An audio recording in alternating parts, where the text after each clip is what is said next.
All right. My name's Robert McCoy. I'm with CC Training, Dalton Career Institute. Today we're going to go over PA, CDL, Section 9, CDL Manual, Section 9, hazardous materials.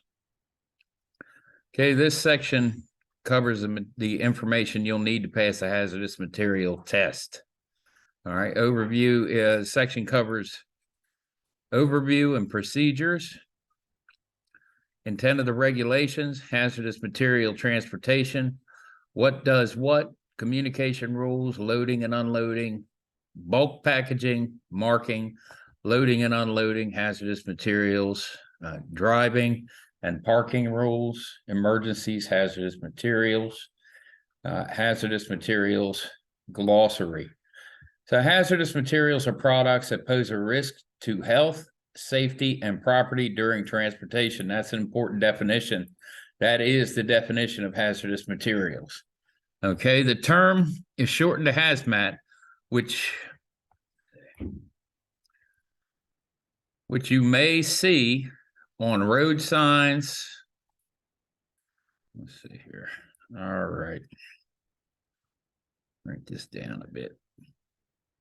All right, the term is often shortened to HAZMAT, which you may see on road signs, or HM or HME in government regulations.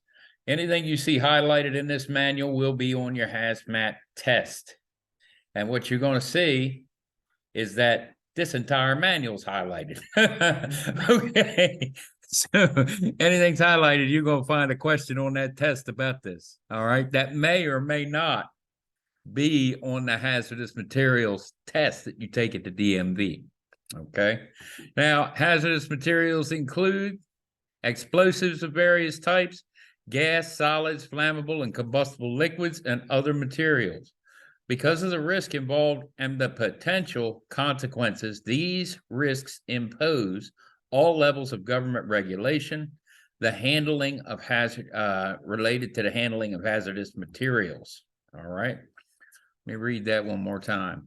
Because of the risks involved and the potential consequences, these risks impose all levels of government regulate the handling of hazardous materials. The hazardous materials regulations, also referred to as the HMRs, are found in parts 171, 180 through 180 of Title 49 of the Code of Federal Regulations. The common reference for these regulations is CFR 171-180. Department of Homeland Security HAZMAT regulations are found in Part 1572. This is where it is noted that a federal security threat assessment is required for all individuals applying for a HAZMAT endorsement on their CDL. The hazardous material table in the regulations contains lists of these items. However, this list is not all-inclusive. Whether or not a material is considered hazardous material, whether or not a material is considered hazardous is based on the characteristics and the shipper's decision on whether or not the material meets the definition of hazardous material in the regulations. The regulations require vehicles transporting certain types or quantities of hazardous materials to display diamond-shaped, square, on-point warning signs called placards. All right, the regulations require you to use placards for hazardous material. 4 of them. All right, one on each side of the vehicle. So you've got one on the right side, left side, front of the vehicle or front of the trailer, and then back of the trailer, or as in some questions they call it the bumper. Okay. All right, this section is designed to assist you in understanding your role and the responsibilities involved, or responsibilities in hauling hazardous materials. Due to the constantly changing nature of government regulations, it is impossible to guarantee absolute accuracy of the materials in this section. An up-to-date copy of the complete regulations is essential for you to have, including these regulations, included in these regulations is a complete glossary of terms, and that glossary of terms is also important. Now, this is the latest book that Pennsylvania has on hazardous materials. So as of right now, it's up to date. All right. Now, you must have a commercial driver's license with HAZMAT before you drive any vehicle that is used to transport in the transportation of any material that requires hazardous materials placarding or any quantity of material listed as a select agent or toxin. You must pass a written test about the regulations and requirements and successfully complete a federal security threat assessment to get the endorsement. Now, what the gist of this is that you can drive a vehicle that has hazardous material on it. That is, if it's not in quantities or if it does not require placards to haul it legally. Okay, and in many cases with some hazardous materials, it ends up being a question of how much of the material you have on board. Okay. All right. So federal regulations issued in support of the U.S. Patriot Act require completion of a federal security threat assessment. And basically what this boils down to is you're going to be fingerprinted and they're going to run a background check on you and see if you have any criminal dealings in your past. You know, it's basically what they're going to do. Now, since March 24, 2006, all drivers must be trained in the security risks of hazardous materials transportation. This training must include how to recognize and respond to possible security threats. The regulations also require that drivers have special training before driving a vehicle transporting certain flammable gas materials on highway route controlled quantities of radioactive material. In addition, drivers transporting cargo tanks and portable tanks must receive specialized training. Each driver's employer or his or her designated representative must provide such training. Some locations require permits to transport certain explosives or bulk hazardous wastes. States and counties may require drivers to follow special hazardous material routes. The federal government may require permits or exemptions for special hazardous materials cargo, such as rocket fuel. Find out about the permits and exemptions and special routes for the places you drive. A good thing to know about a permit is that a permit is useless if you don't have it on you when you're driving.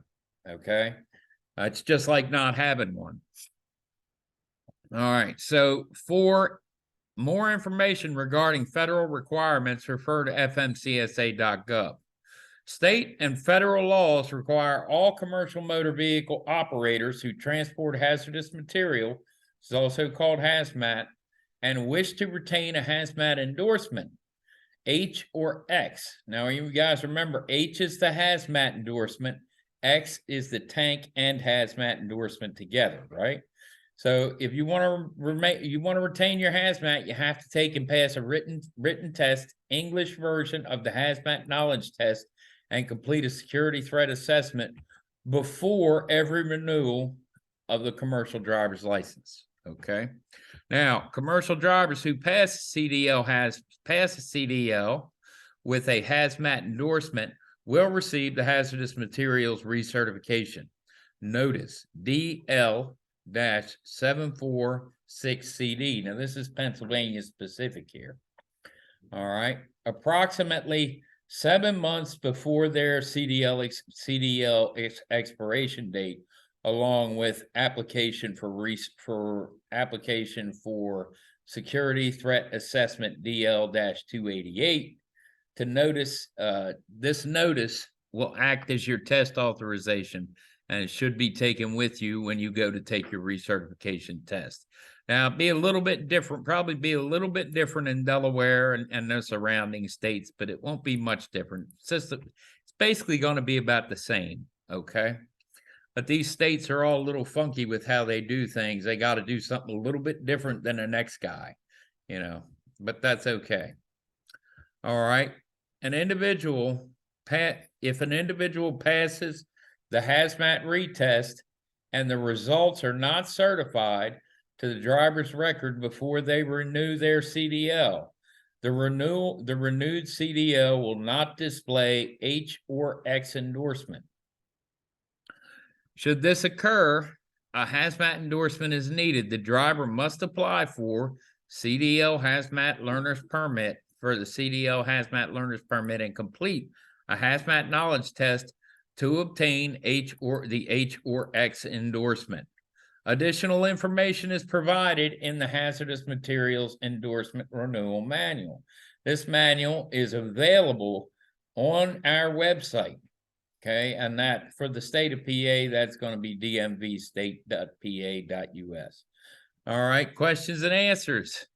These questions and answers do appear in some form on the test that you have to take to complete this training. Okay, this hazardous materials entry-level driver training. Okay. Those questions are: how often must I take and pass the HAZMAT test? All right, every 4 years. Okay, and you have to pass the HAZMAT test every time you renew your CDL. All right, state of Maryland says every 4 years. State of Pennsylvania says every 4 years. All right, prior to every CDL renewal, before the expiration date that is printed on your CDL. Yep. All right. Will I be reminded when to take a HAZMAT recertification test? Good morning. Good morning. Yes, state of Pennsylvania Department of Transportation will mail HAZMAT recertification notices to all individuals who have a HAZMAT endorsement on their CDL approximately 7 months before the expiration date of their CDL. What happens if I misplace or lose my HAZMAT recertification notice? You don't need to present it. You don't need to present the HAZMAT recertification notice when appearing at your local driver's license center to begin your security threat assessment or take your HAZMAT knowledge test. How many chances do I have to pass the HAZMAT recertification test? Like any other CDL test, you'll be allowed to take the test 3 times. If you fail the recertification test the 3rd time, you'll be required to obtain a learner's permit and take a HAZMAT knowledge test. What happens if I do not pass the HAZMAT test by the expiration of my CDL?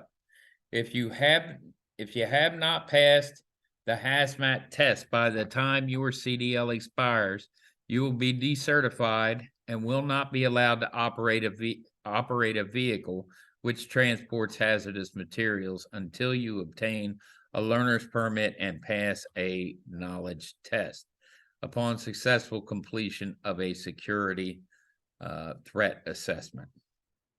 Okay. Here.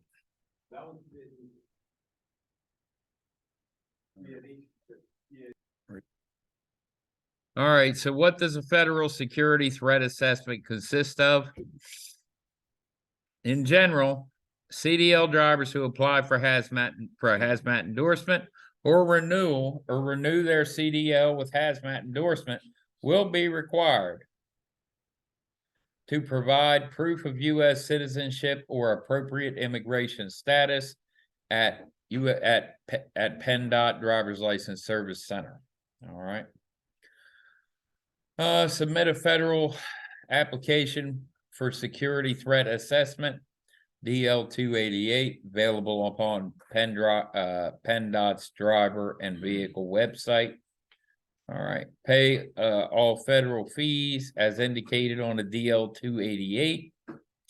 The federal fees will include a federal security threat assessment fee, federal criminal history background check, and FBI fingerprinting fee. Have their fingerprints taken at an approved PennDOT fingerprint location. Receive federal clearance from TSA before being issued a HAZMAT endorsement. Additional information is available on the PennDOT website. How often must CDL HAZMAT drivers apply for federal security threat assessment and be fingerprinted? Every time a HAZMAT endorsement is initially issued or renewed. Will I have to take a driving test if I get my learner's permit for HAZMAT? No, you will only be required to take and pass a HAZMAT knowledge test. All right, the intent of hazardous materials regulations is this, threefold. Contain the material, communicate the risk, and ensure safe drivers and equipment. That's important, okay? Transporting hazardous materials can be risky. The regulations are intended to protect you, those around you, and the environment. They tell shippers how to package the material safely and drivers how to load, transport, and unload the materials. These are called containment rules. Communicate the risk. To communicate the risk, shippers must warn drivers and others about hazardous materials, about the materials hazards. The regulations require shippers to put a hazard warning label on packages, provide proper shipping papers, emergency response information, and placards. These steps communicate the hazard to the shipper, the carrier, and the driver. Assure safe drivers and equipment. In order to get a HAZMAT on a CDL, you must pass a written test about transporting hazardous materials. To pass the test, you must identify what are hazardous materials, safely load and unload the shipments, properly placard your vehicle in accordance with the rules, safely transport shipments, learn the rules and follow them. Following the rules reduces the risk of injury from hazardous materials. Taking shortcuts by breaking the rules is unsafe. Non-compliance with regulations can result in fines, jail, and loss of CDL privileges. Inspect your vehicle before and during each trip. Law enforcement officers may stop and inspect your vehicle when stopped. They may check your shipping papers, vehicle placards, and the HAZMAT on your driver's license, and your knowledge of hazardous materials. Section 9.2, hazardous materials transportation. Who does what? All right. The shipper sends a product from one place to another by truck, rail, vessel, or airplane. Uses the hazardous materials regulations to determine the product's proper shipping name, hazard class, identification number, packing group, correct packaging, correct label and markings, correct placards.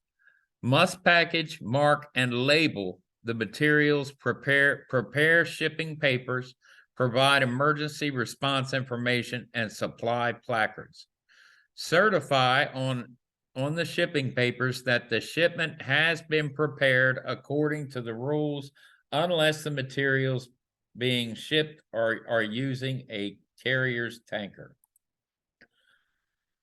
Takes the shipment from the shipper to its destination, so that's the carrier. Takes the shipment from the shipper to its destination. Prior to transportation, checks that the shipper correctly described, marked, labeled, and otherwise prepared the shipment for transportation. The carrier also refuses improper shipments, reports accidents and incidents involving hazardous materials to the proper government agency. The driver makes sure that the shipper has identified, marked, and labeled the hazardous materials properly, refuses leaking packages and shipments, placards vehicle when loading, if safely transports, if required, safely transports shipment without delay, following all special rules about transporting hazardous materials, keeps hazardous materials, shipping papers, and emergency response information in the proper place. All right, communication rules, definitions. Some words and phrases have special meanings when talking about hazardous materials. Some of these may differ from the meanings you are used to. The words and phrases in this section may be on your test. The meanings of other important words are in the glossary at the end of section 9. A materials hazard class reflects the risk associated with it. A materials hazard class reflects the risk associated with it. There are 9 different hazard classes. A shipping paper describes the hazardous materials being transported. Shipping orders, bills of lading, and manifests are all shipping papers. After an accident or a hazardous materials spill or leak, you may be injured or unable to communicate the hazard of the materials you are transporting. Firefighters and policemen can prevent or reduce the amount of damage or injury at the scene if they know what hazardous materials are being carried. Your life and the lives of others may depend on quickly locating the hazardous materials shipping papers. For that reason, the rules require the shipper to describe the hazardous materials correctly and include the emergency response telephone number. All right. On the telephone number on the shipping papers. Carriers and drivers to quickly identify on hazardous materials shipping papers, or keep them on top of other shipping papers and keep the required emergency response information with the shipping papers. Drivers must keep hazardous materials shipping papers. Now, this is important. In a pouch on the driver's door or in clear view within immediate reach while the seatbelt is fastened while driving, or on the driver's seat when out of the vehicle. Those 3 things could show up on your well, I shouldn't say should. They will definitely show up on that HAZMAT knowledge test, okay? They're definitely going to be there. All right, package labels. Shippers put diamond-shaped hazard warning labels on most hazardous materials packages. These labels inform others of the hazard. If the diamond label will not fit on the package, shippers may put the label on a tag securely attached to the package. Examples of these are here, HAZMAT labels, okay? Lists of regulated products. Placards are used to warn others of hazardous materials. Placards are signs put on the outside of vehicles and on bulk packages which identify the hazard class of the cargo.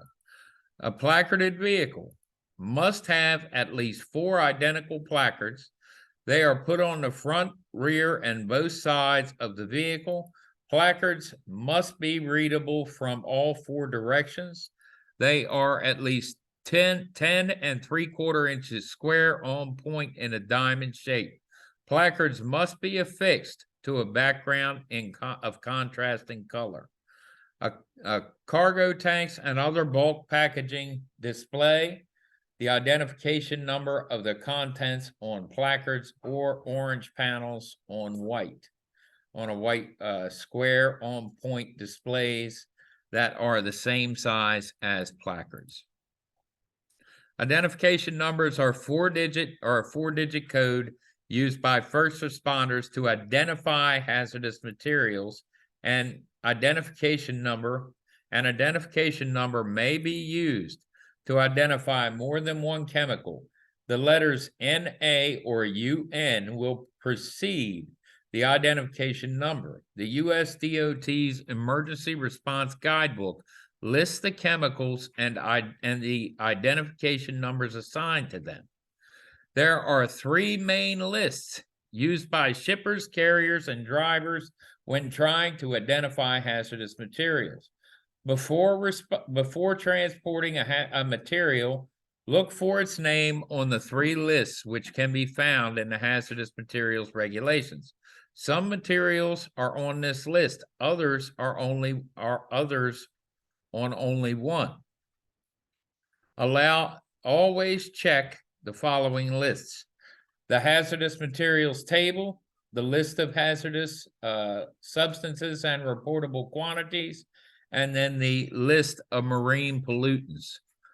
Okay. Now, let's see. Move on through. All right, the shipping papers. The shipping paper. The shipping paper shown in figure 9.6 describes a shipment. A shipping paper for hazardous materials must include page numbers if the shipping paper has more than one page. The first page must tell the total number of pages. Example given is page 1 of 4. Proper shipping description for each hazardous material.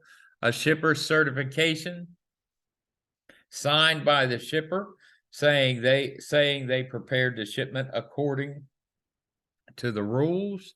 Item description 9.3.5.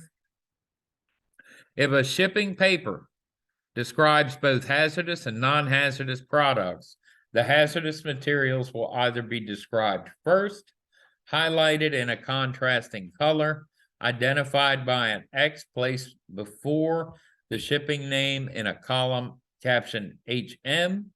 The letters RQ may be used instead of X if a reportable quantity is present in one package.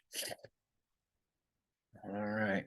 The basic description of hazardous materials includes the proper shipping name, hazard class or division, the identification number, and packing group, if any, in that order.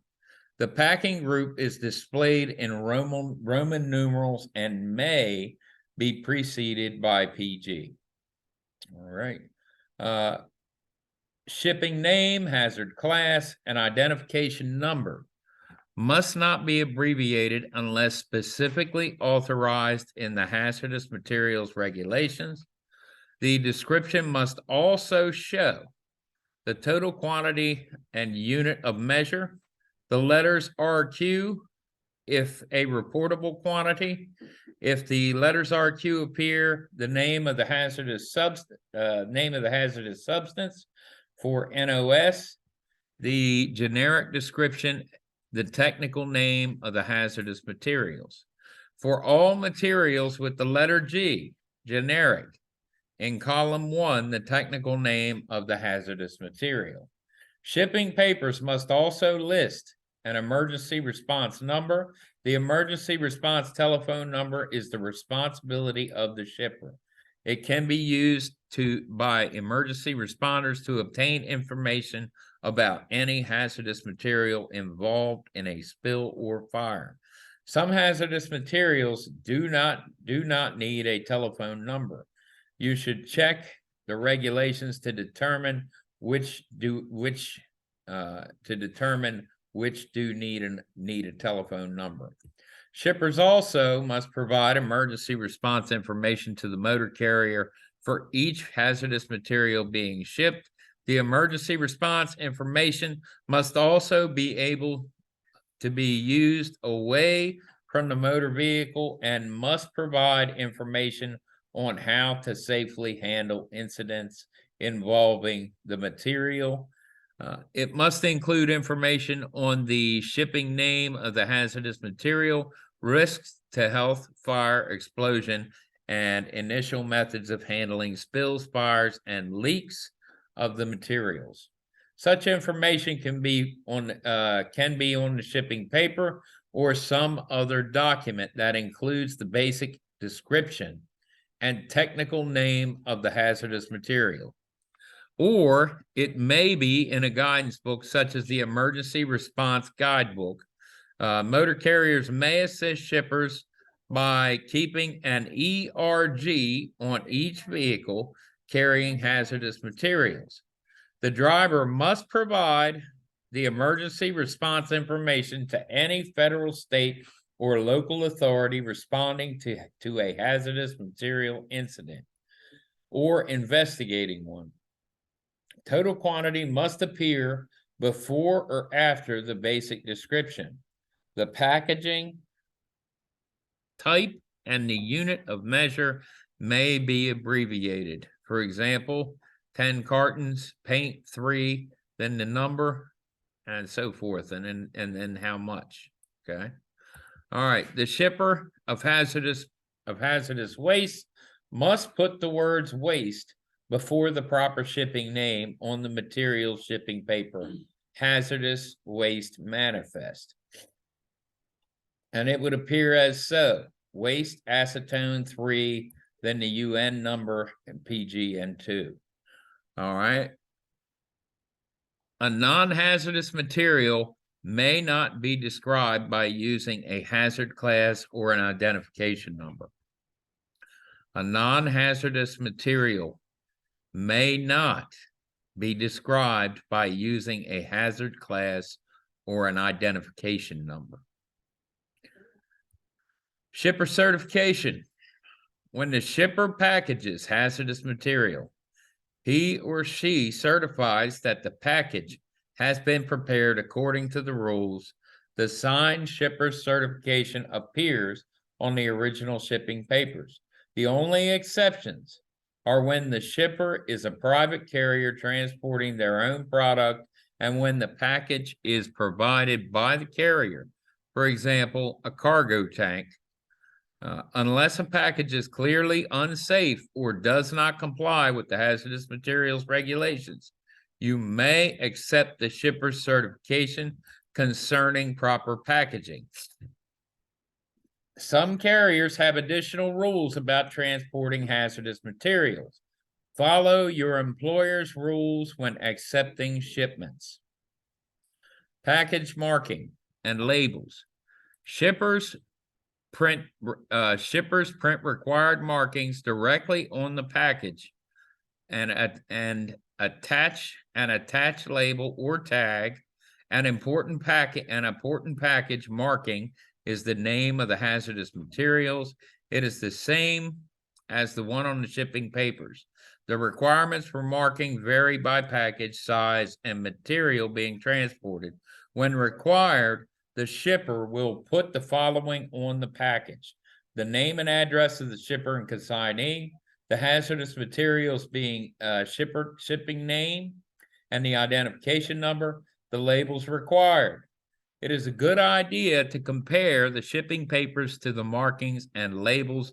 Always make sure the shipper knows the correct basic description on the shipping papers and verifies that the proper labels are shown on the packages. If you are not familiar with the materials, ask the shipper to contact your office.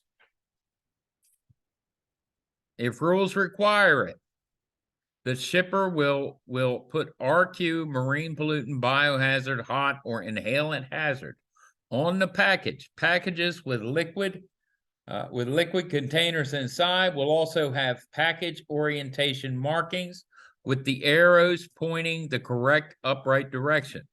The labels used always reflect the hazard class of the product If a package needs more than one label, the labels must be close together near the proper shipping name. All right, to find out if the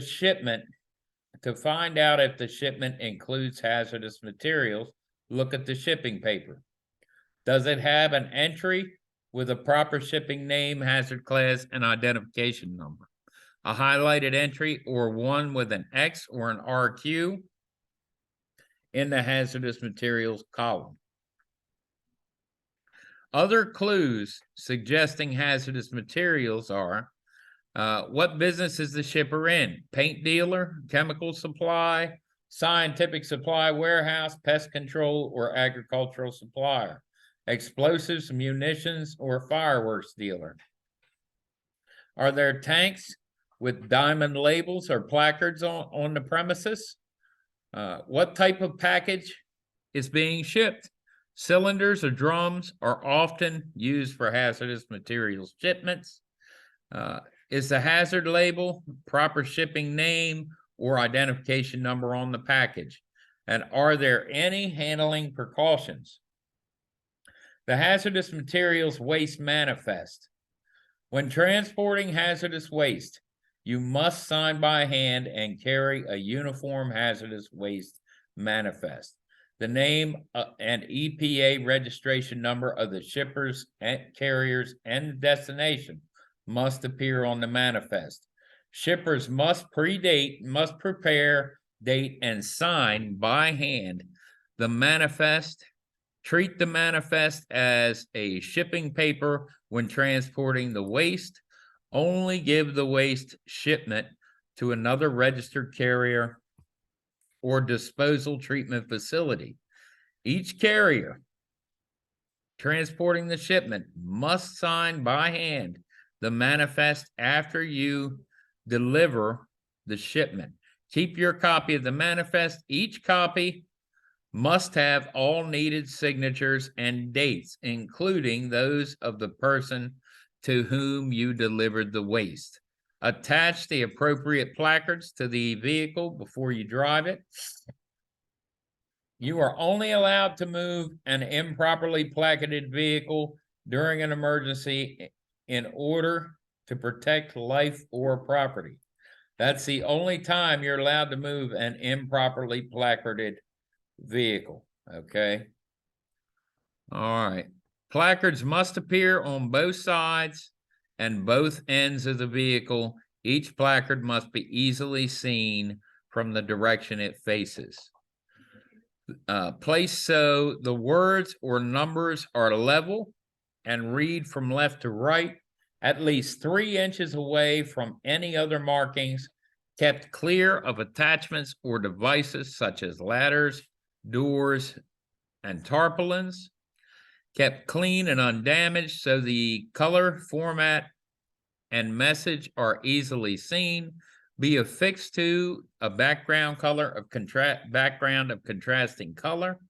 To use the use of drive safely and other slogans is prohibited. The front placard may be on the front of the tractor or on the front of the trailer. To decide which placards to use, you will need to know the hazard class of the material, the amount of hazardous material being shipped, and the total weight of all classes of hazardous material in your vehicle. All right.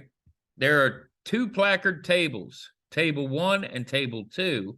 Table 1, the materials must be placarded whenever any amount is transported. See Figure 9.7. Okay, so Table 1, mass explosives, project hazards, mass fire hazards, poison, toxic gases, spontaneous combustibles, 5.2's organic peroxide, type B, liquid or solid temperature controlled organic peroxide, 6.1 inhalant hazard, zone A and B only, poison, 7 radioactive, yellow 3 label only, radioactive. All right. Now, Okay. You may use dangerous placards instead of separate placards for each table 2 hazard. All right. Now, let's see. All right. Except for bulk packaging, the hazard classes in table 2 need placards only if the total amount transported is 1,001 pounds or more, including the package, and the amounts from the shipping papers for all the table 2 products you have on board. All right. Now, you may use dangerous placards instead of separate placard for each one. For each table 2 class when you have 1,001 pounds or more of 2 or more table 2 hazard classes requiring different placards, and you have not loaded 2,205 pounds or more of any table 2 hazard class material at any one place. You must specify the specific placard for this material. The dangerous placard is an option, not a requirement. You can always place for the placard for the material. In the words inhalation hazard, if the words inhalation hazard are on the shipping papers or placard, you must display poison gas, poison inhalation placards in addition to any other placards needed by the products class, hazard class. The 1,000 pound exception does not apply to these materials. You need to use explosives 1.5 oxidizers and dangerous placards if the vehicle contains division 1.1, 1.2 explosives and is placarded with explosives 1.1 and 1.2 placards. You need to use division 2.2 non-flammable gas placards on a vehicle displaying division 2.1 flammable gas or for oxygen a division 2.2 oxygen placard. Materials with secondary hazard of dangerous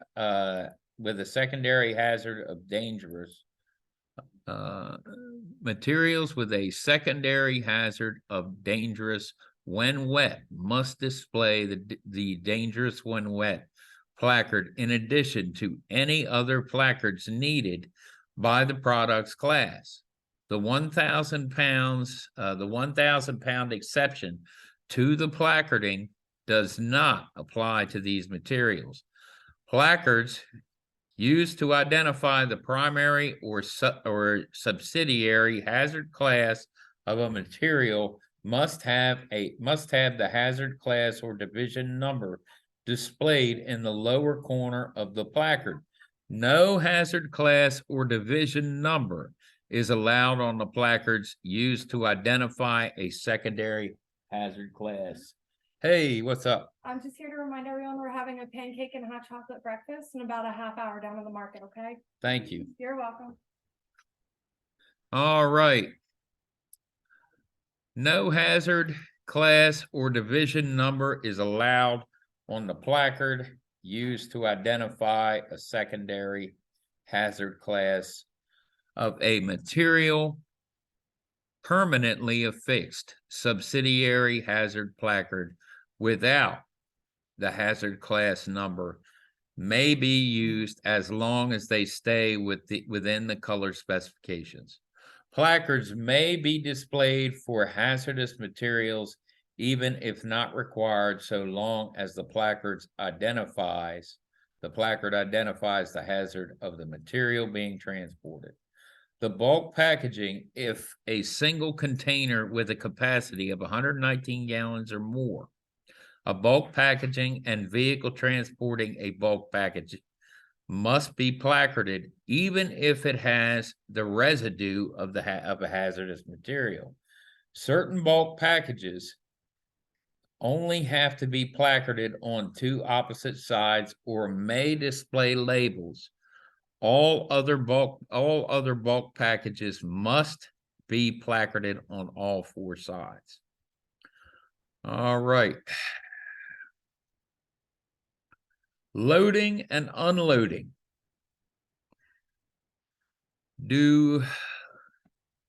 Now these questions are in your student resource document. My advice to you is go through and answer all of these questions on your own. That will help to sharpen your skills as well. Okay. All right. Loading and unloading.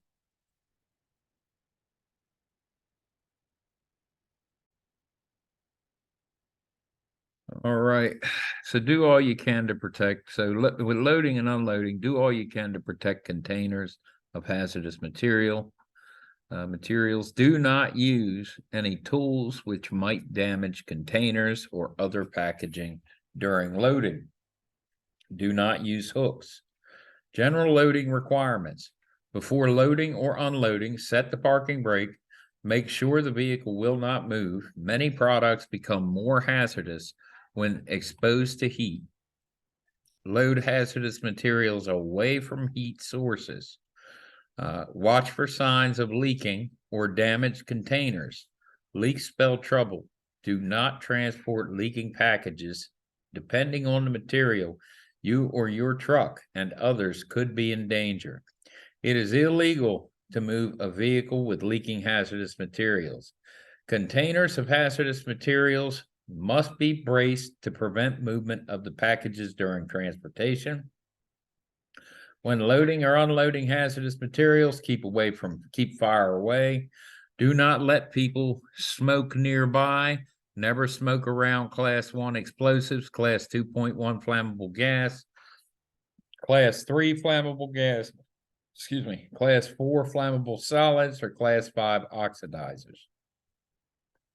Secure against movement. Brace containers so they will not fall, slide, or bounce around during transportation. Be very careful when loading containers that have valves or other fittings. All hazardous materials packages must be secured during transportation.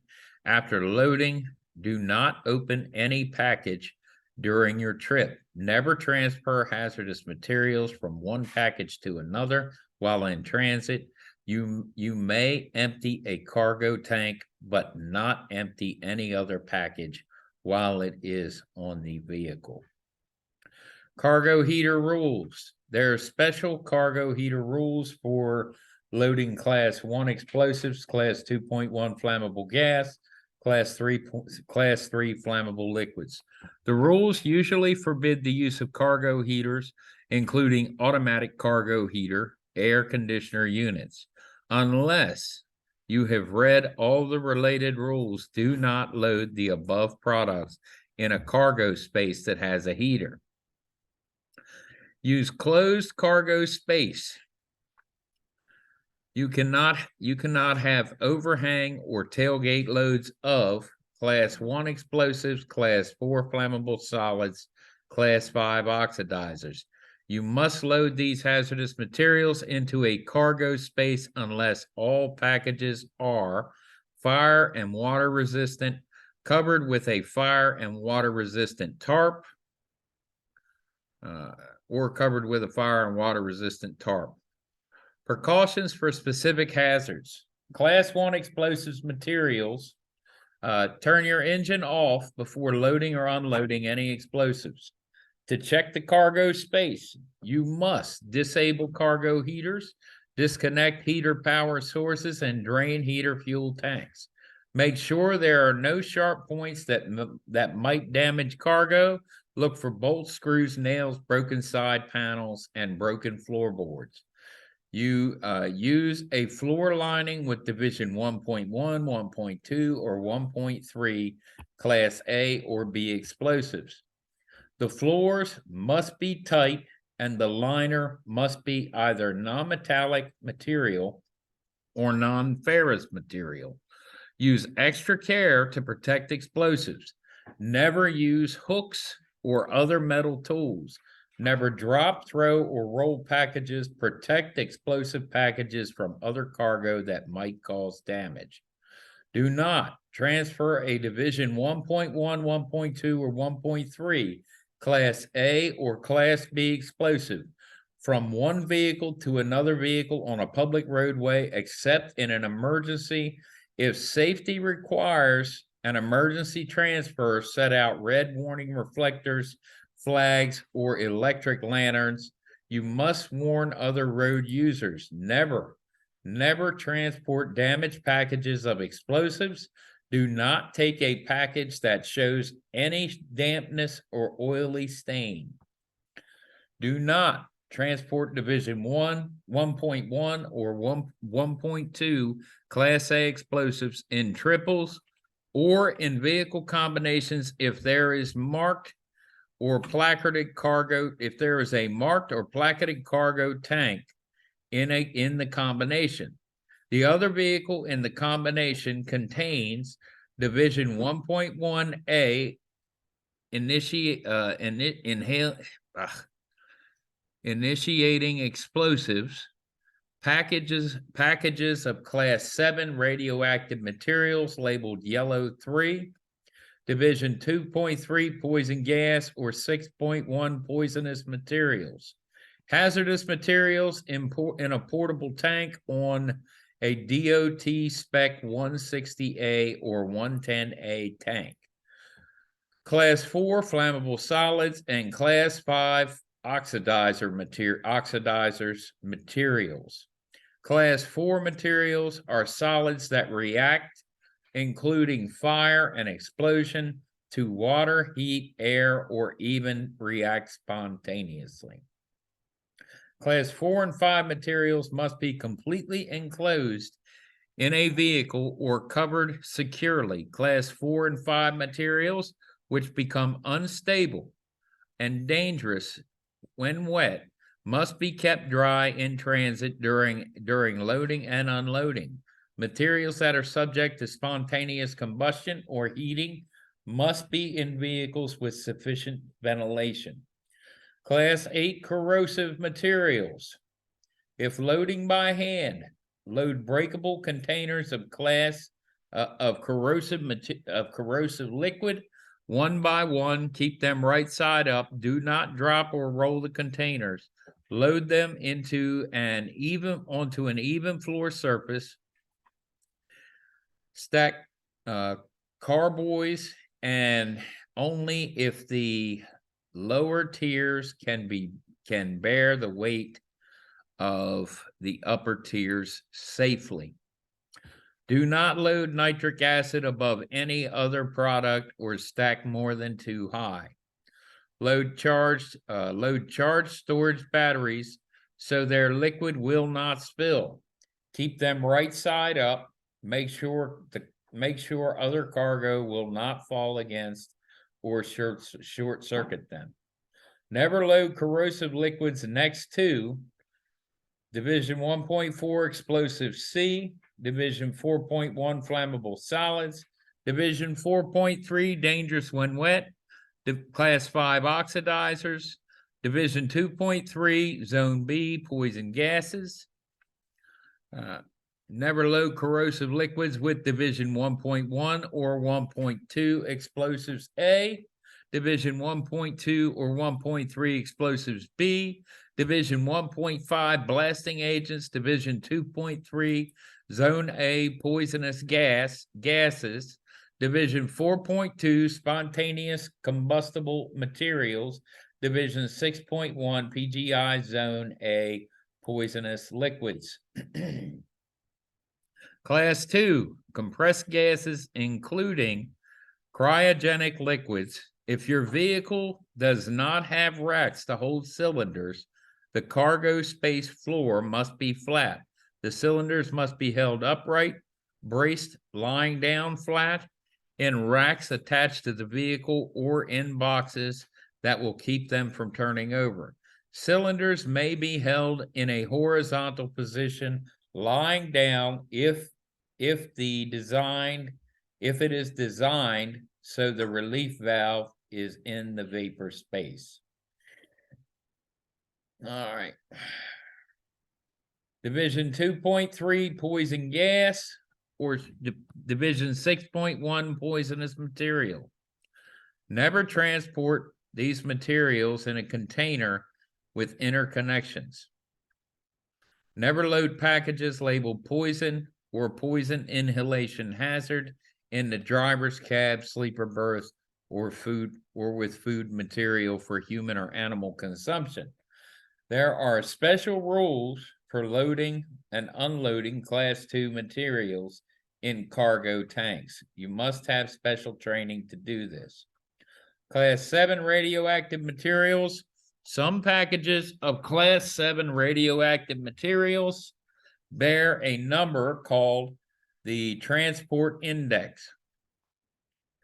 The shipper labels these packages radioactive 2 or radioactive 3 and prints the package's transport index on the label. Radiation surrounds each package, passing through all nearby packages. To deal with this problem, the number of packages you can load together is controlled. Their closeness to people, animal, and unexposed film is also controlled.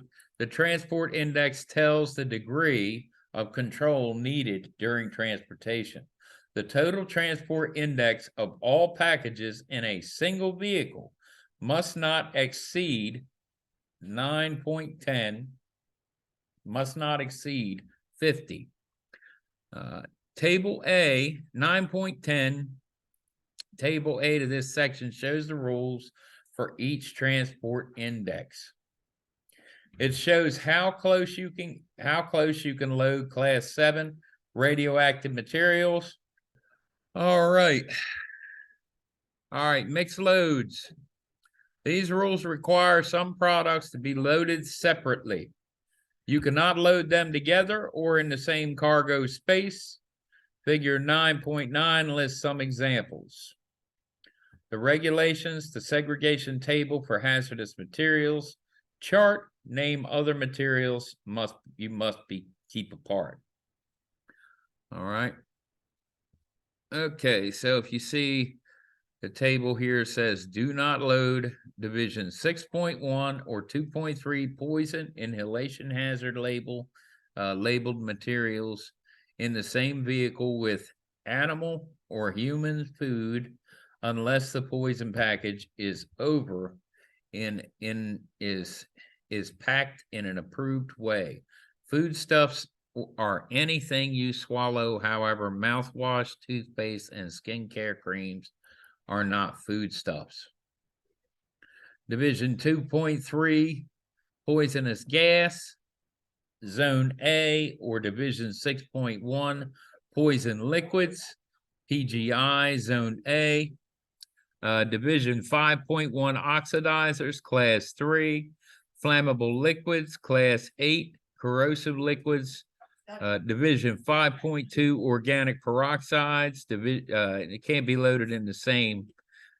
Everything in this column cannot be loaded with this materials. Okay, all right. You see nitric acid at the bottom. It can't be loaded with other materials unless nitric acid is not loaded above another material. So you can study this at your leisure. Okay, but questions may pop up on your permit test relating to this chart. Okay, figure 9.9. So you might want to you probably want to commit this to memory. Okay, all right. And also make sure you do your practice questions. Okay, they're printed out in your student resource pack. They are included in the student resource pack. Okay, as a courtesy to you. All right, now a bulk packaging, marking, loading, and unloading. The glossary at the end of this section gives the meaning of the word bulk. Cargo tanks are packaging permanently attached to a vehicle.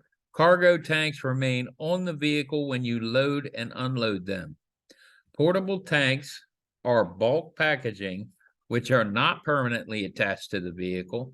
The product is loaded or unloaded while the portable tanks are off the vehicle. Okay, so the big difference between cargo tanks and portable tanks is, as it says here in these two sentences, and it's cargo tanks are bulk packaging permanently attached to a vehicle.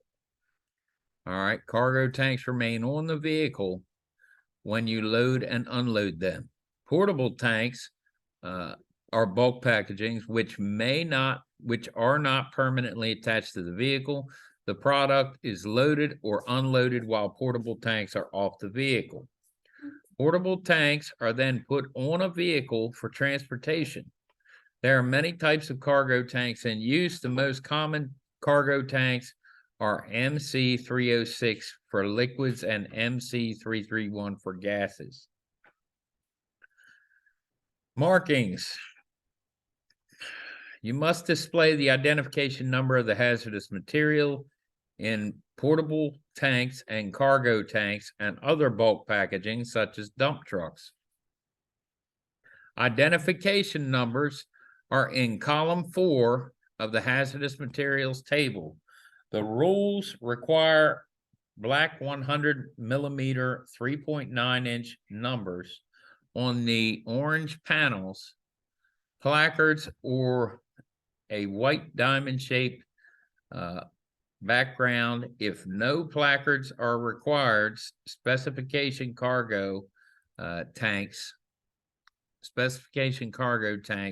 must show retest date markings. Portable tanks must also show the leasee or owner's name. They must also display the shipping name and the contents on two opposing sides.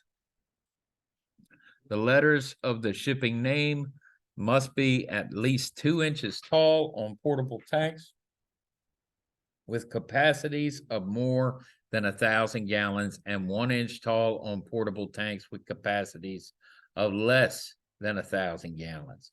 The identification number must appear on each side and each end of a portable tank or other bulk packaging that holds 1,000 gallons or more, and on two opposite sides if the portable tank holds less than 1,000 gallons.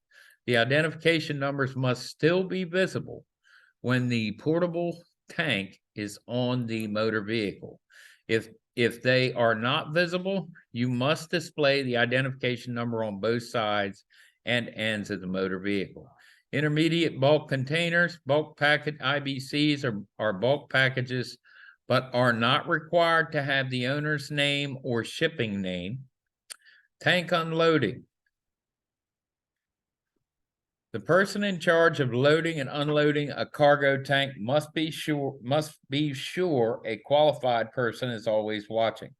This person watching the loading or unloading must be alert, have clear view of the cargo tank, be within 25 feet of the cargo tank, know the hazards of the material involved, know the procedures to follow in an emergency, be authorized to move the cargo tank and able to do so if the need arises. There are special attendance rules for cargo tank transporting propane and anhydrous ammonia. Close all manholes and valves before moving the tank of hazardous material, no matter how small the amount in the tank or how short the distance. Manholes and valves must be closed to prevent leaks. It is illegal to move a cargo tank with open valves or covers unless it is empty, according to 49 CFR 173.29. Flammable liquids. Turn off your engine before loading or unloading any flammable liquids. Only run the engine if needed to operate a pump. Ground a cargo tank correctly before filling it through an open filling hole. Ground a tank before opening the filling hole and maintain the ground until after closing the filling hole. Compressed gas.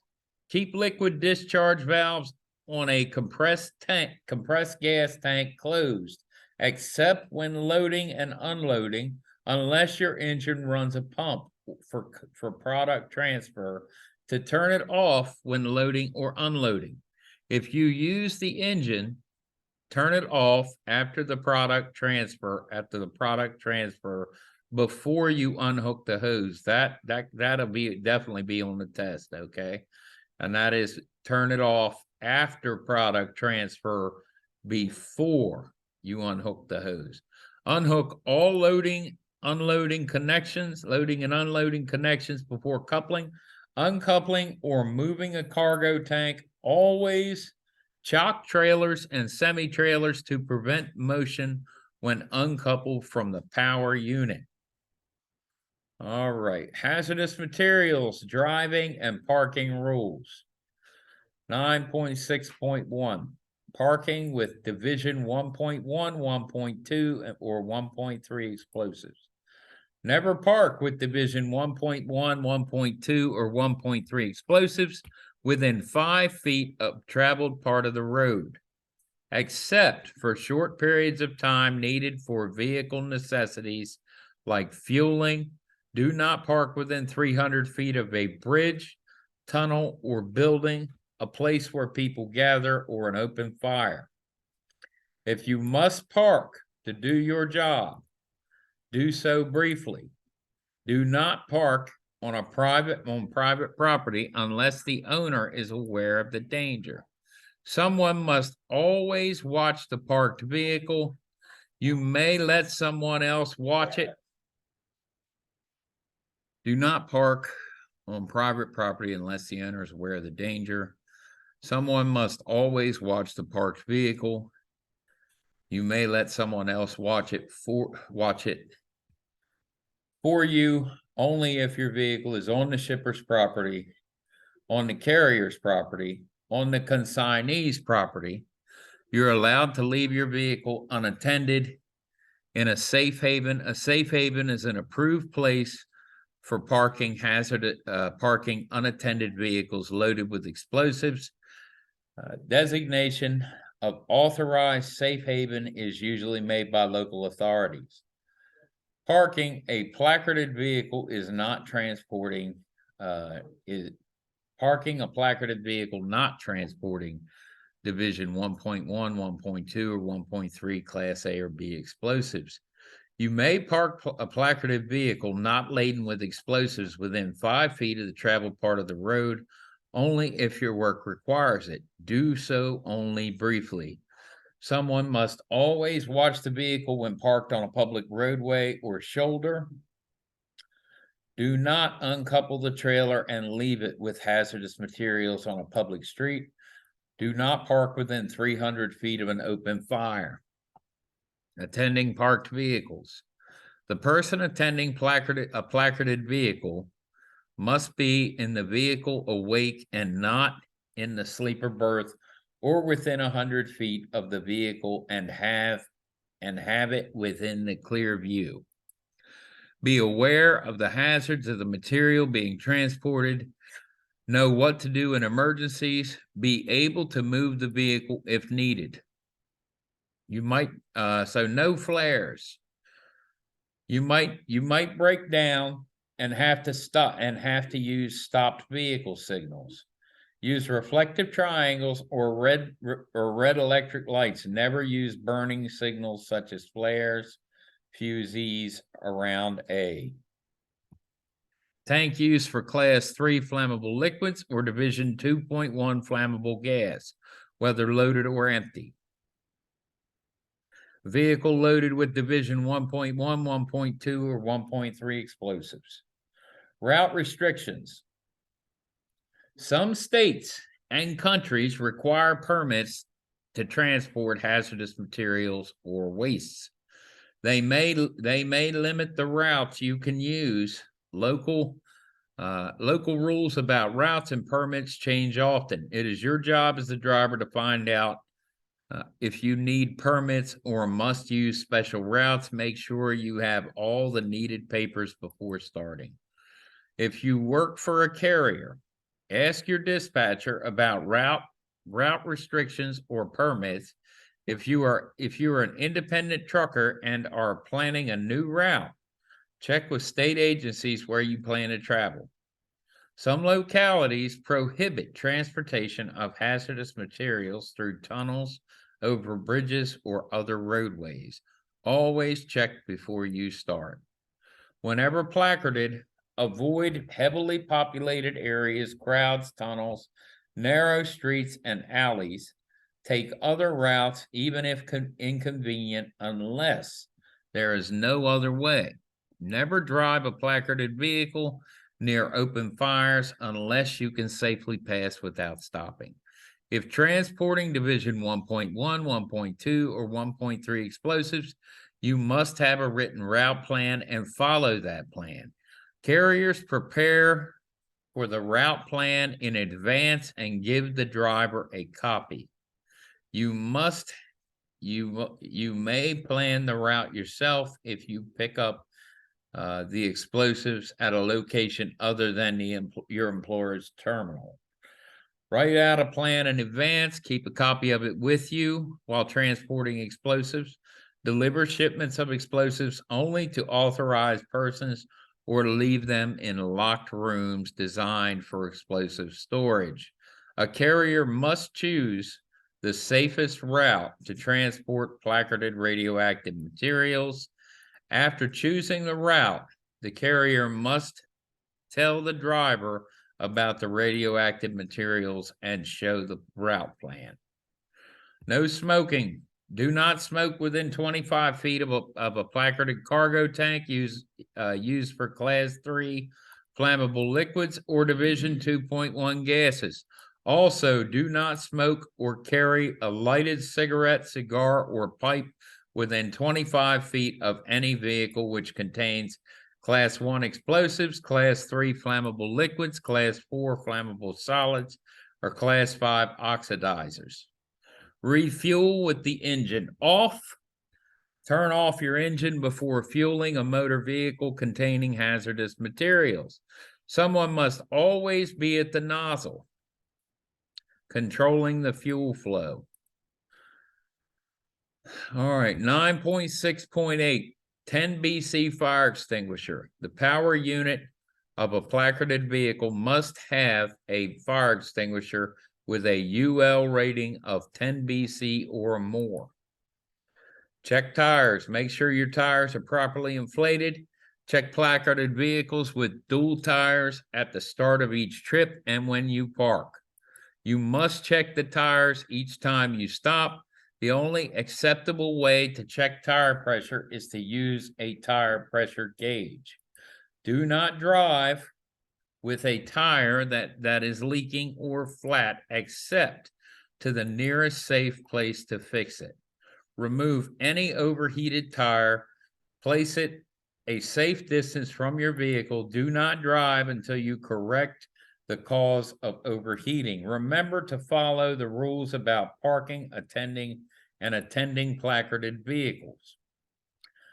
They apply even when checking, repairing, or replacing tires. Where to keep shipping papers and emergency response information. This is important. It's definitely on both tests, okay? Permit and your ELDT for the HAZMAT, okay? Do not accept the hazardous materials shipment without properly prepared shipping paper. A shipping paper for hazardous materials must always be easily recognized. Other people must be able to find it quickly after a crash. Clearly distinguished hazardous materials shipping paper.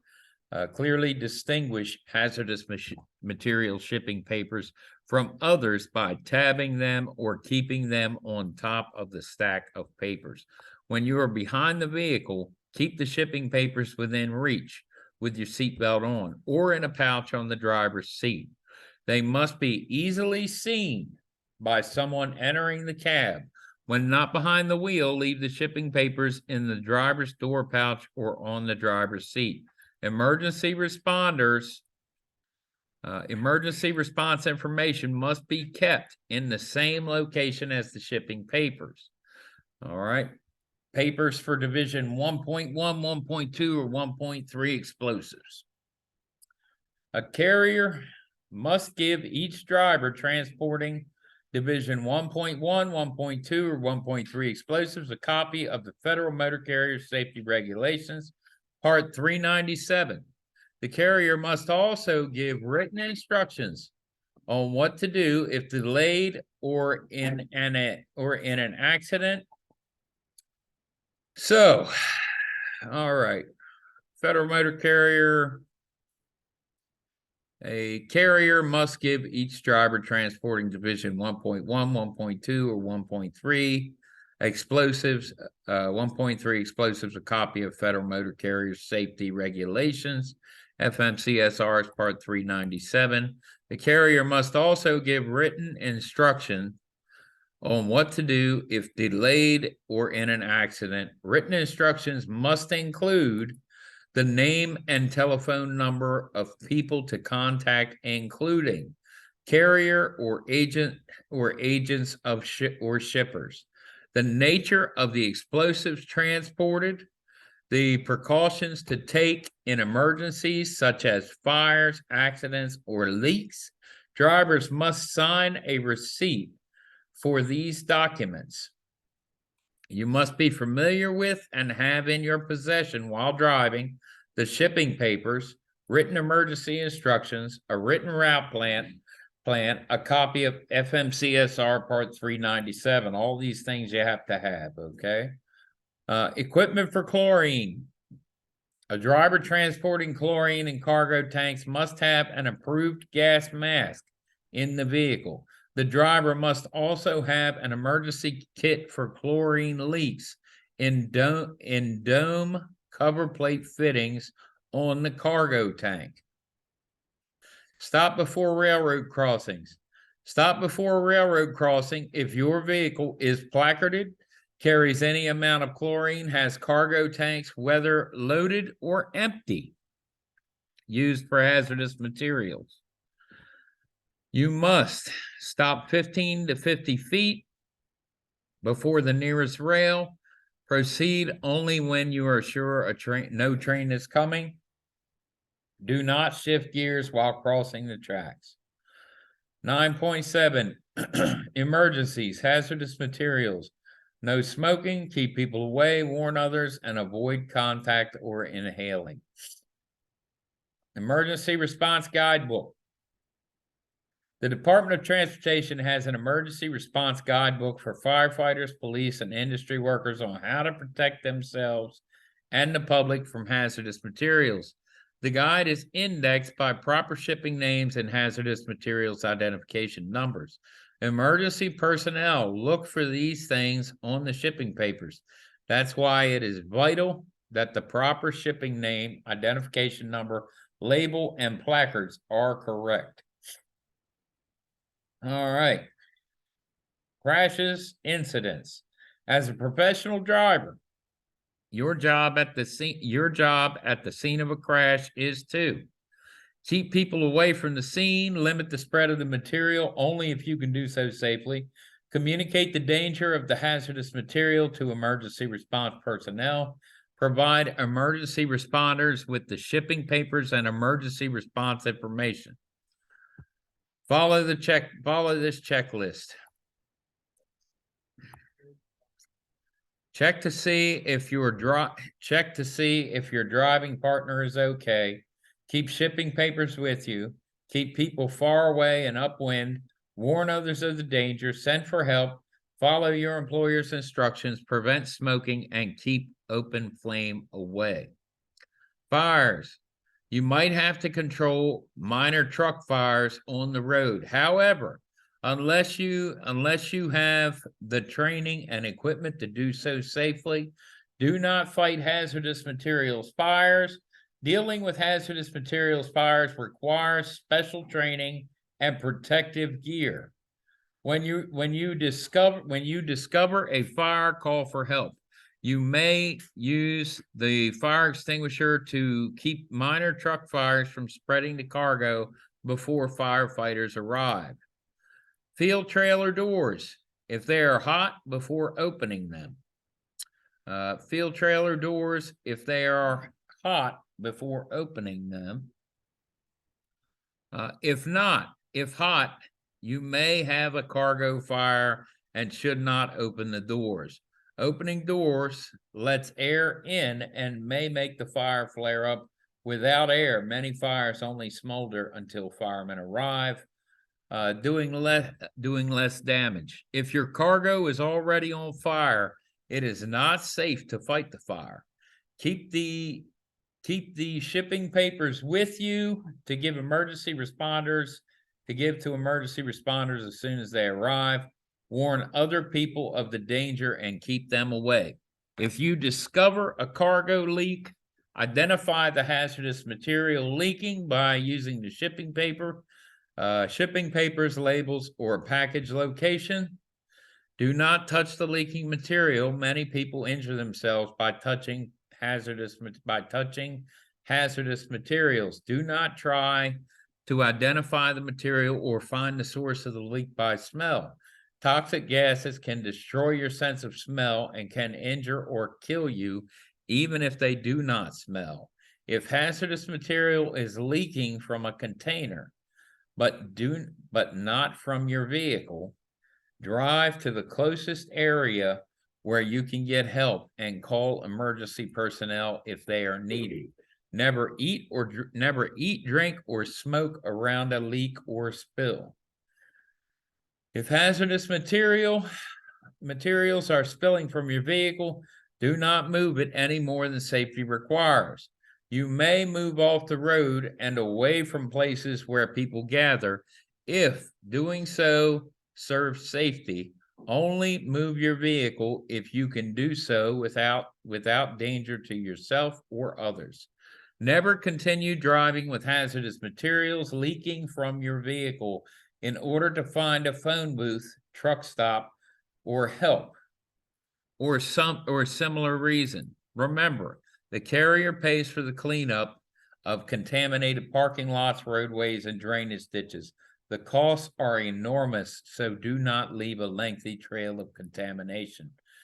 If hazardous materials are spilling from your vehicle, park it, secure the area, stay there, send someone else for help. When sending someone for help, give that person a description of the emergency, your exact location and direction of travel, your name, the carrier's name, and the name of the community or city where the terminal is located.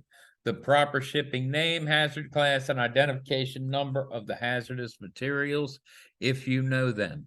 This is a lot for someone to remember. It is a good idea to write it all down for the person you send for help. The emergency response team must know these things to find you and handle the emergency. They may have to travel miles to get to you. This information will help them bring the right equipment the first time without having to go back for it. Never move the vehicle if doing so will cause contamination or damage to the vehicle. Keep upwind and away from roadside rests, truck stops, cafes, businesses. Never try to repack leaking containers unless you have the training and equipment to repair leaks safely. Do not try it. Call your dispatcher or supervisor for instructions if needed. Emergency personnel. Responses to specific hazards. Class 1 explosives. If your vehicle has a breakdown or accident while carrying explosives, warn others of the danger, keep bystanders away, do not allow smoking or open flame near the vehicle. If there is a fire, warn everyone of the danger of explosion. Remove all explosives before separating the vehicle and vehicles involved in a collision. Place the explosives at least 200 feet from the vehicle and occupied buildings. Stay a safe distance away. Class 2 compressed gases. If compressed gas is leaking from your vehicle, Warn others of the danger. Only permit those involved in removing the hazard or wreckage to get close. You must notify the shipper if compressed gas is involved in any accident. Unless you are fueling machinery used in the roadway in road construction or maintenance, do not transfer flammable compressed gas from one tank to another on any public roadway. Class 3, flammable liquids. If you are transporting flammable liquids and have an accident on your vehicle breaks down, prevent bystanders from gathering. Warn people of the danger, keep them from smoking, never transport leaking cargo tank farther than needed to reach a safe place. Get off the roadway if you can do so safely. Do not transfer flammable liquid from one vehicle to another on a public roadway except in an emergency. Class 4, flammable solids, and Class 5, oxidizing materials. If a flammable solid or oxidizing material spills, warn others of the fire hazard. Do not open smoldering packages of flammable solids. Remove them from the vehicle if you can do so safely. Also, remove unbroken packages if it will decrease the fire hazard. Class 6, poisonous materials and infectious substances.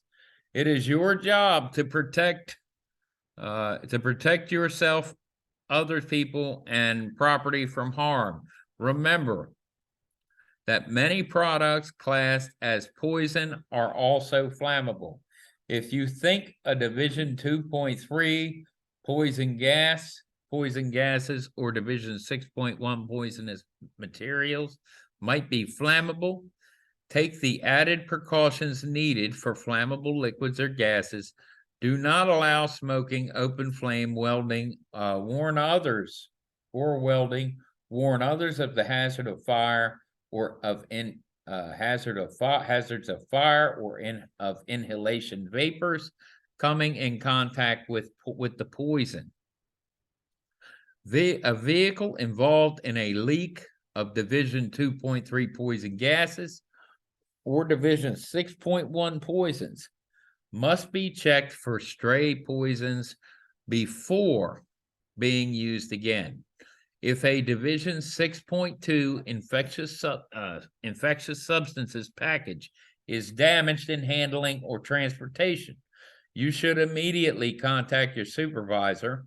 Packages that appear to be damaged or show signs of leakage should not be accepted. Class 7, radioactive materials. If radioactive material is involved in a leak or broken package, tell your dispatcher supervisor as soon as possible. If there is a spill or if an internal container might be damaged, do not touch or inhale the material. Do not use the vehicle until it is cleaned and checked with a survey meter.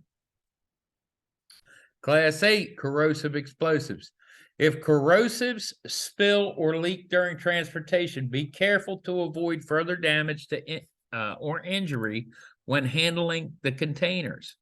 Parts of the vehicle exposed to a corrosive liquid may be thoroughly washed with water. After unloading, wash out the interior as soon as possible before reloading. If continuing to transport a leaking tank would be unsafe, get off the road. If safe to do so, contain any liquid leaking from the vehicle. Keep bystanders away from the vehicle and its fumes. Do everything possible to prevent injury to yourself and to others. Required notification. The National Response Center helps coordinate emergency responses to chemical hazards. It is a resource to the police and firefighters. It maintains a 24-hour toll-free line. You or your employer must phone when any of the following occurs as a direct result of a hazardous materials incident listed below. a person is killed, an injured person requires hospitalization, estimated property damage exceeds $50,000, the general public is evacuated for more than an hour, one or more major transportation arteries or facilities are closed for an hour or more, for 1 hour or more, fire, breakage, spillage, or suspected radioactive contamination occurs. Fire, breakage, spillage, or suspected contamination occur involving a shipment of etiological agents, bacteria, or toxin. A situation exists of such a nature, e.g., continuing danger to life exists at the scene of an accident that in judgment of the carrier should be reported. National Response Center, the phone number is 800-424-8802. Persons telephoning the National Response Center should be ready to give their name and address of the carrier they work for, phone number where they can be reached, date, time, and location of the incident, the extent of injuries, if any, classification, name, and quantity of hazardous materials involved, if such information is available, type of incident and nature of hazardous materials involvement, and whether a continuing danger to life exists at the scene. If a reportable quantity of hazardous substance was involved, the caller should give the name and shipper of the quantity of hazardous substance discharged. Be prepared to give your employer the required information as well. Carriers must make detailed written reports within 30 days of an incident. All right, Chemtrec. The number for Chemtrec is 800-424-9300. The Chemical Transportation Emergency Center in Washington also has a 24-hour toll-free line. Chemtrec was created to provide emergency personnel with technical information about physical properties of hazardous material. The National Response Center and Chemtrec are in close communication. If you call either one, they will tell you about the problem. They will tell the other about the problem when appropriate. Do not leave radioactive yellow 2 or yellow 3 labeled packages near people, animals, or film longer than the figures shown in figure 9.10. All right. Okay. Let's see. Moving on down. All right.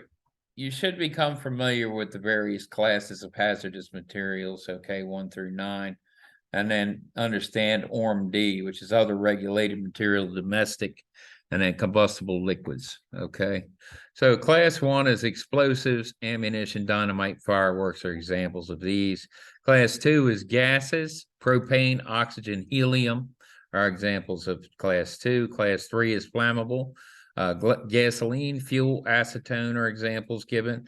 Class 4 is flammable solids such as matches or fusees. Class 5 is oxidizers. Examples given are ammonium nitrate and hydrogen peroxide. Class 6 are poisons. Pesticides and arsenic are the examples given. Class 7 is radioactive. Examples given are uranium and plutonium. Class 8, corrosives, hydrochloric acid, and battery acid are the examples given. 9 is miscellaneous hazardous materials like formaldehyde and asbestos. ORM-D is other regulated material domestic. Examples given are hairspray or charcoal, and then combustible liquids are fuel oils and lighter fluid. Those are the examples given for combustible liquids. Okay, so 9.8, hazardous materials glossary. Okay. All right, bulk packaging. Packaging other than a vessel or barge, including a transport vehicle or freight container in which hazardous materials are loaded with no immediate form of containment and which has one, the capacity, a minimum capacity or greater than 119 gallons as a receptacle for liquid. Two, a minimum net mass greater than 882 pounds or maximum capacity of greater than 119 gallons as a receptacle for a solid, or a water capacity greater than 1,000 pounds as a receptacle for gas as defined in section 173.115. A cargo tank is a bulk packaging. Is a tank intended primarily for carriage of liquids or gases, including appurtenances, reinforcements, fittings, and closures. All right.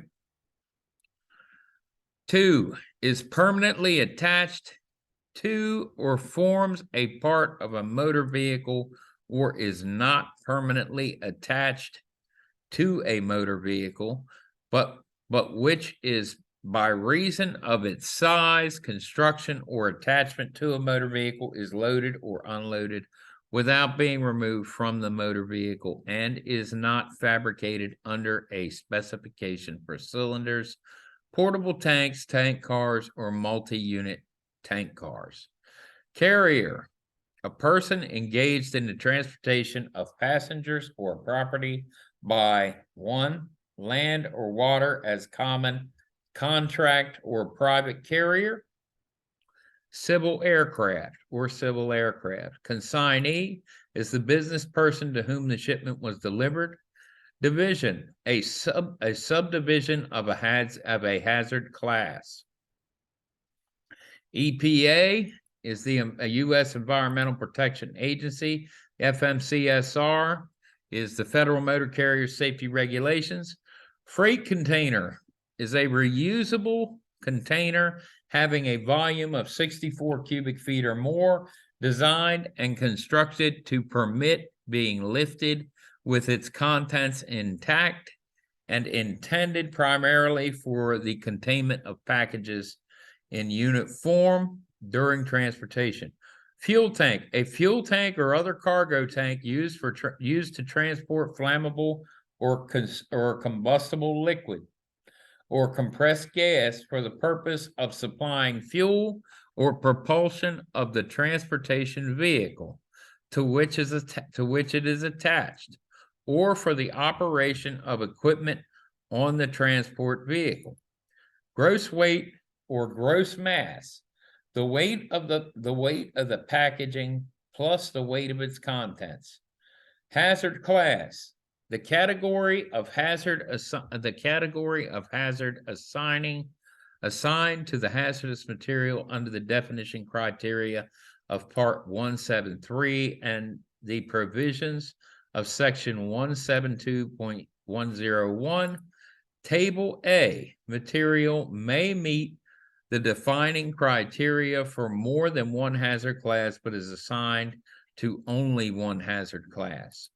Hazardous materials, a substance or material which has been determined by the Secretary of Transportation to be capable of posing a unreasonable risk to health, safety, and property when transported in commerce, and which has been so designated.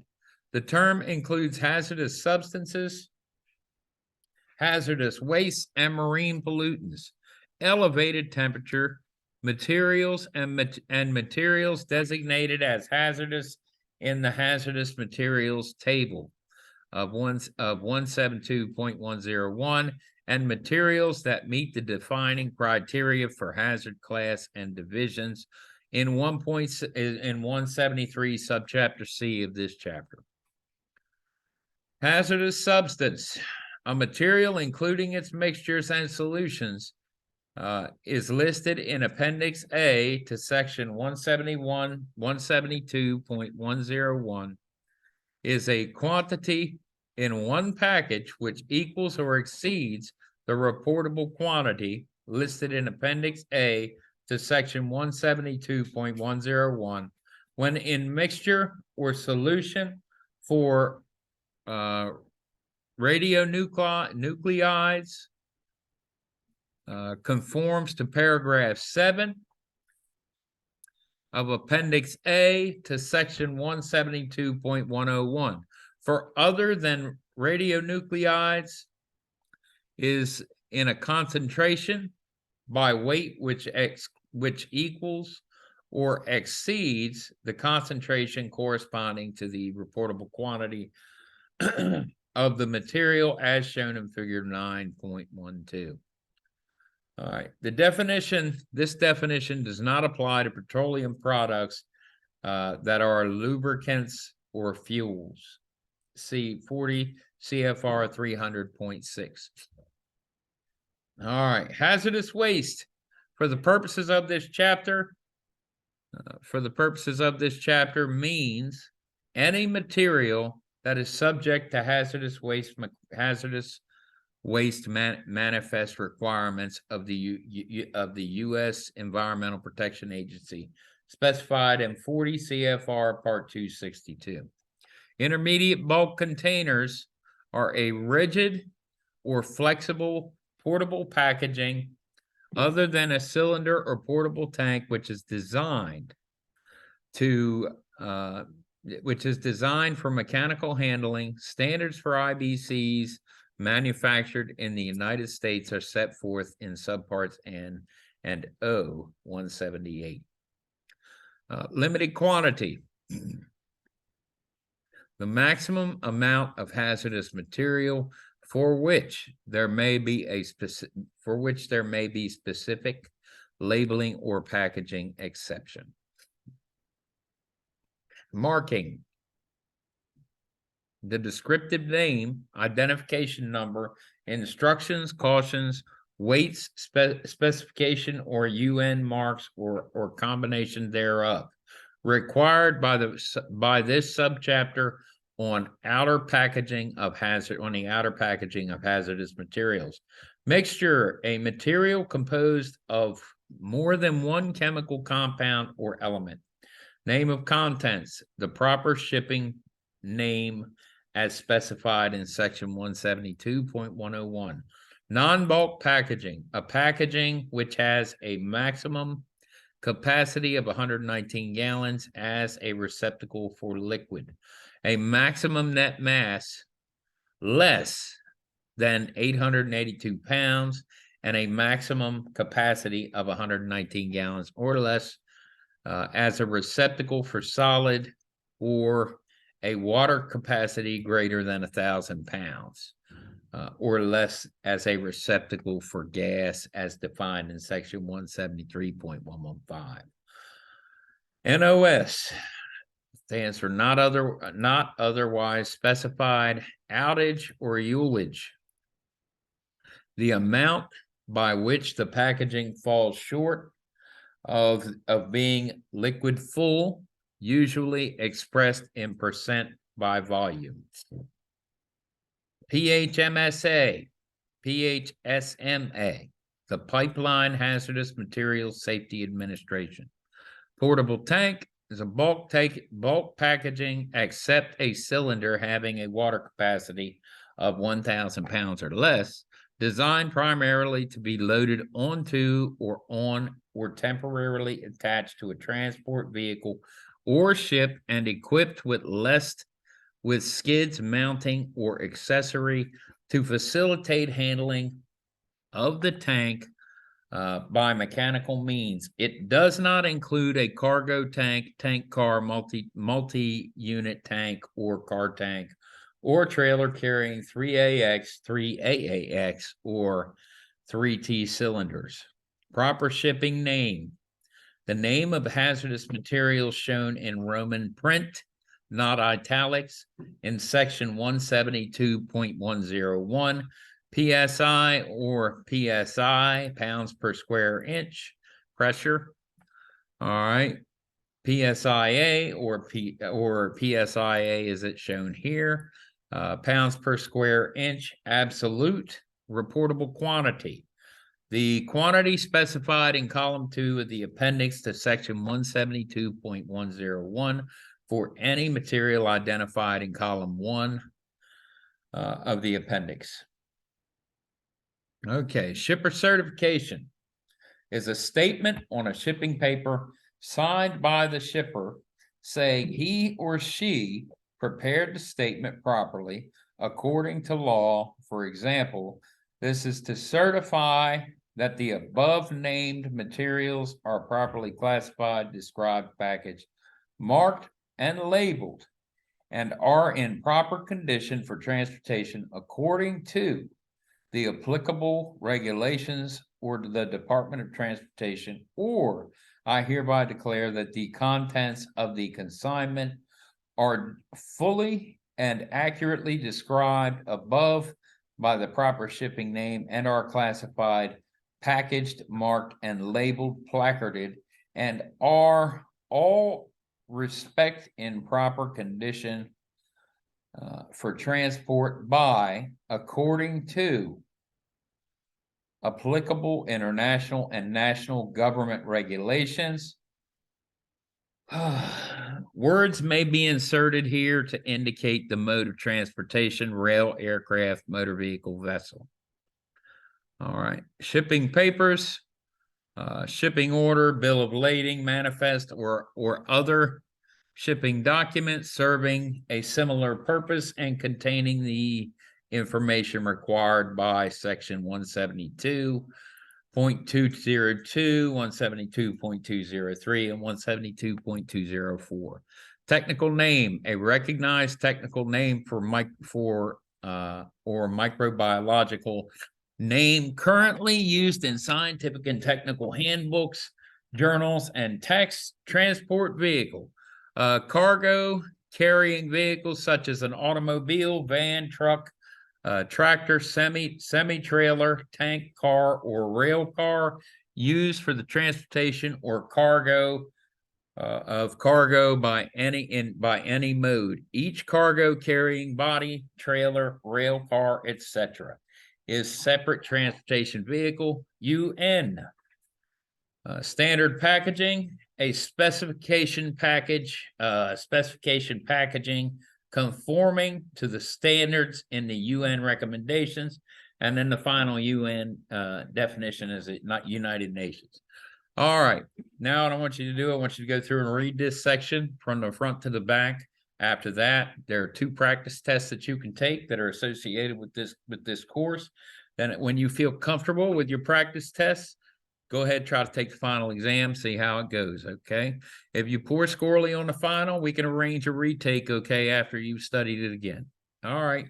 Well, God bless you. I wish you luck, and I hope you have a wonderful day and a great career in front of you. All right. The future's bright.